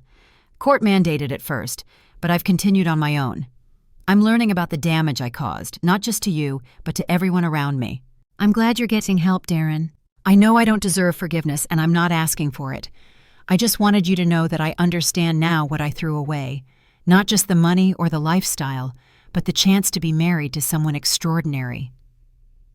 Sophia felt nothing but mild sadness for the man her ex-husband had become. The anger and betrayal that had once consumed her thoughts were completely gone. "I hope you find peace," she said sincerely. "I hope you learn to build something meaningful for yourself." Darren nodded, tears visible in his eyes. "I'm trying. It's harder than I thought, starting over with nothing, but I'm trying to become someone worth being." As they parted ways, Sophia felt a sense of closure she hadn't expected. Seeing Darren's genuine remorse and obvious struggle didn't make her want to help him or take him back. Those impulses belonged to her old self. Instead, it confirmed that she'd made the right choice in building a life without him. "How do you feel?" Thomas asked as they walked to their car. "Complete," Sophia replied, surprising herself with the word. "For the first time since this all started, I feel like that chapter of my life is truly finished." Thomas opened her car door, then paused. "Sophia, there's something I've been wanting to ask you." She looked at him curiously, noting the nervous energy in his voice. "I know we've been taking things slowly, being careful not to rush into anything serious," he continued. "But watching you tonight, seeing how you handled everything with such grace and strength, I can't imagine building a future with anyone else." He reached into his jacket pocket and pulled out a small velvet box. "I'm not asking you to get married tomorrow or even this year. I'm asking if you'll consider building something permanent with me. A real partnership based on everything we've learned about ourselves and each other." Sophia looked at the ring, a simple, elegant solitaire that somehow perfectly reflected her taste, and then at Thomas's hopeful, nervous face. "Yes," she said without hesitation. "Yes to building something together. Yes to a real partnership. Yes to everything we can create." As Thomas slipped the ring onto her finger, Sophia realized that this moment felt nothing like her first engagement to Darren. There was no desperation, no attempt to fix or change each other, no financial complications or family pressure, just two successful, independent people choosing to combine their strengths and build something better together. The drive home took them past the country club where the infamous anniversary dinner had taken place 2 years earlier. Sophia glanced at the building and felt nothing but gratitude for that terrible evening that had forced her to confront the truth about her marriage. "Do you ever regret how it all happened?" Thomas asked, noticing her gaze. "Never," Sophia replied firmly. "Every horrible moment led me to where I am now. The humiliation taught me my worth. The betrayal taught me to trust my instincts. The financial abuse taught me to protect my independence." She looked at her engagement ring, then at Thomas, then at the city skyline, where her business was helping shape the future. Most importantly, it all taught me that I don't need anyone else to complete me. I'm already complete. Now I get to choose someone who enhances my life rather than diminishes it. As they pulled into the parking garage of her building, Sophia Williams felt the deep satisfaction of a life lived entirely on her own terms. The woman who'd once been mocked as a loser had become someone who defined success for herself and achieved it through her own efforts. The best revenge hadn't been Darren's downfall. It had been her rise. And the greatest victory wasn't his defeat, but her freedom to build whatever came next. 3 years after the anniversary dinner that changed everything, Sophia Williams stood before the floor-to-ceiling windows of her corner office, watching crews break ground on the largest project in her company's history. The Williams Community Development Center would serve as headquarters for her expanding business empire while providing affordable office space for minority-owned businesses, a community health clinic, and a financial literacy center. Her assistant knocked and entered with the morning's mail, including the latest issue of Forbes magazine featuring Sophia on the cover with the headline, "From Betrayal to Billions: How One Woman Built an Empire After Losing Everything." "The interview turned out beautifully," her assistant Monica commented. "And the photographer captured your strength perfectly." Sophia smiled, remembering the photo shoot where she'd insisted on being photographed in her construction site rather than a traditional office setting. The image showed her in a hard hat and tailored suit, standing confidently in front of one of her affordable housing developments. The Forbes article had been Sarah Chin's idea. 3 years of follow-up interviews had documented Sophia's transformation from financially abused wife to nationally recognized developer. The story had resonated with millions of women facing similar challenges, leading to speaking engagements, book deals, and consulting requests from around the world. "Mrs. Mitchell called," Monica continued, using the name Sophia would officially take in 6 months. "The caterer needs final numbers for the engagement party." The engagement party had grown from an intimate gathering to a celebration of community with business partners, clients, and family members flying in from across the country. Unlike her first wedding planning experience, which had been dominated by the Henderson family's preferences and paid for with her money, this celebration reflected her and Thomas's shared values and vision for their future. Her phone chimed with a text from Thomas. "Seattle project just got final approval. We're officially building the largest mixed-income waterfront development in the Pacific Northwest. Dinner tonight to celebrate." Sophia smiled, still amazed by how different it felt to share success with someone who contributed equally to their partnership. Thomas had left his previous firm to become co-founder of Mitchell Williams Development, and their professional collaboration had proven as successful as their personal relationship. "Monica, please reschedule my 3 p.m. meeting," Sophia said. "I want to visit the Morrison Heights project before the ribbon-cutting ceremony tomorrow." The drive to Morrison Heights took her through neighborhoods where Williams Property Solutions had completed dozens of projects over the past 3 years. Single-family homes, small business districts, community centers, each development designed to strengthen rather than displace existing communities. At Morrison Heights, she parked her Tesla and walked through the complex that had launched her into the major leagues of development. The project housed 200 families, included a community college satellite campus, and featured a business incubator that had launched over 40 successful enterprises. "Ms. Williams?" She turned to see Maria Santos, one of the first residents of Morrison Heights, approaching with her teenage daughter. "Isabella just got accepted to State University with a full scholarship," Maria announced proudly. "She wants to study architecture and work for your company someday." Sophia hugged Isabella, remembering her own dreams at that age. "We'll have an internship waiting for you whenever you're ready." As she toured the complex, Sophia reflected on how completely her definition of success had evolved. The numbers were impressive. Williams Property Solutions was now valued at over $50 million. But the real satisfaction came from stories like Isabella's, families building generational wealth, communities thriving, rather than merely surviving. Her phone rang as she returned to her car. The caller ID showed a number she hadn't seen in over 2 years, Darren Henderson. She almost declined the call, but curiosity made her answer. "Hello, Darren. Sophia, I hope I'm not bothering you. I know we haven't spoken since the awards ceremony." His voice sounded different, more mature, less desperate than their last conversation. "What can I do for you?" "I wanted to tell you that I saw the Forbes article. I'm proud of you. Not in a possessive way," he added quickly, "but genuinely happy for your success." Sophia waited, sensing there was more to this call. "I also wanted to let you know that I'm getting married next month to someone I met in my therapy group. Her name is Lisa, and she's nothing like you, but she's good for me." This was unexpected news, but Sophia felt only mild interest rather than any emotional reaction. "I'm glad you found someone who makes you happy, Darren. We're both pretty broken people," he continued with a self-awareness that would have been impossible during their marriage. "But we're working on ourselves together. It's not glamorous or exciting, but it's honest." "That sounds healthy." "I'm calling because I wanted to apologize one more time, but also to thank you.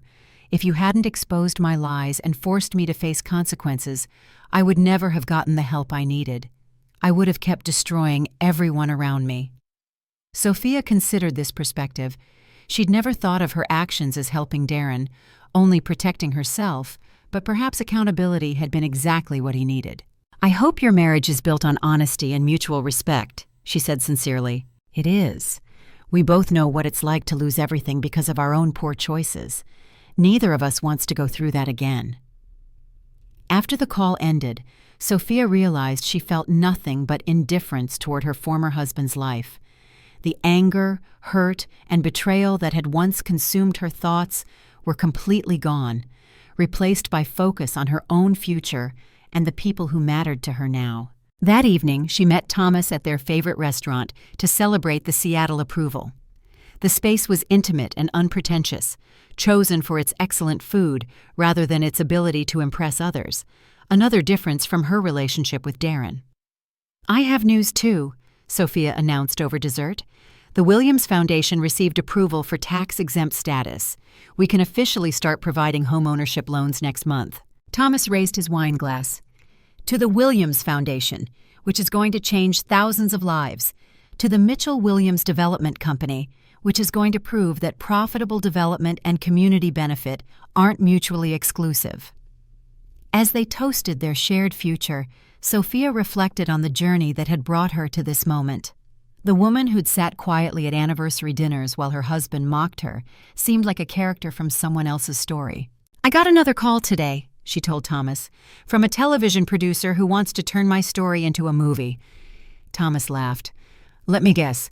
They want to focus on the dramatic confrontation with Darren rather than the business success that followed." "Exactly. They keep asking about revenge and getting even, but that was never what this was about." "What was it about?" Sophia considered the question, thinking about all the women who'd reached out after reading her interviews, sharing their own stories of financial abuse and lost identity within relationships. "Self-rescue," she said finally, "learning that no one else can save you, but also that you're more capable of saving yourself than you ever imagined." The next morning, Sophia woke in her penthouse apartment, the space she designed entirely to her own tastes, filled with art from local artists and furniture chosen for comfort rather than status. Sunlight streamed through the windows, illuminating the city where her work was creating homes for hundreds of families and opportunities for dozens of businesses. As she prepared for the Morrison Heights ribbon-cutting ceremony, Sophia opened her laptop to review her speaking notes. The event would be covered by local and national media, positioning her to announce the foundation's launch and the Seattle project approval. Her email contained the usual mix of business communications, interview requests, and partnership proposals. But one message caught her attention, a note from a young woman named Crystal who'd read the Forbes article. "Ms. Williams," the email began, "I'm writing from my kitchen table at 2 a.m. while my husband sleeps. Like you, I've been financially supporting someone who diminishes my achievements and takes credit for my success. I started a small catering business 3 years ago, and it's grown beyond my dreams. But my husband controls all the money and tells people he's the real brains behind the operation. Reading your story gave me courage to start planning my exit. I wanted to thank you for showing me that it's possible to reclaim your life and build something better." Sophia forwarded the email to Monica with instructions to connect Crystal with the Williams Foundation's new small business support program.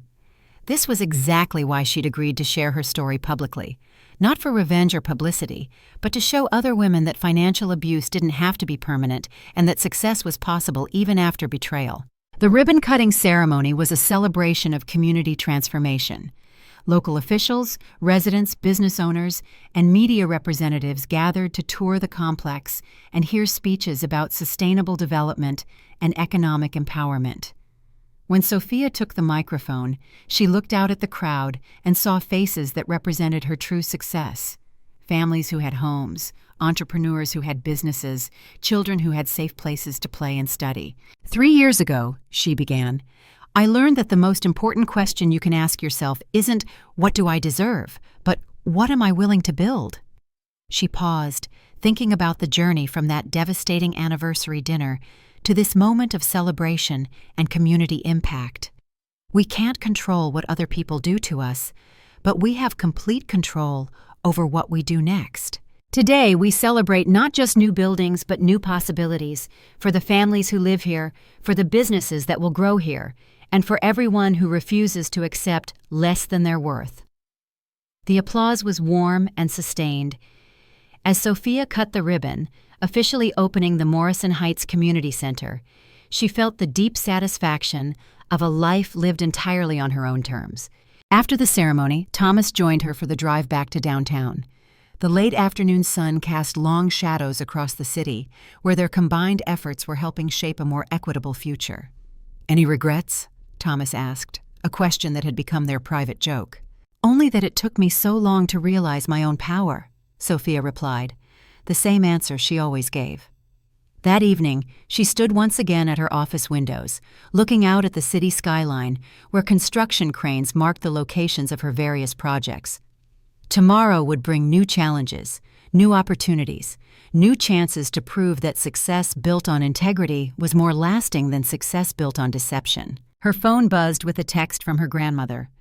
Saw you on the evening news, baby girl. Your grandfather would be so proud. You didn't just survive, you thrived. Sophia smiled, thinking about all the people who doubted her, dismissed her, or underestimated her capacity for success.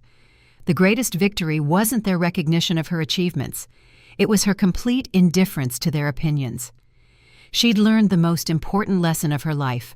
The best revenge wasn't making others suffer for their mistakes, but building something so magnificent that their mistakes became irrelevant. As the city lights began to twinkle in the growing darkness, Sophia Williams, soon to be Sophia Mitchell, felt the profound contentment of someone who'd rescued herself and was now helping others do the same. The woman who'd once been called a loser at an anniversary dinner had indeed had the last laugh. But the laughter wasn't cruel or vengeful. It was the joyous sound of complete freedom, absolute success, and unlimited possibility.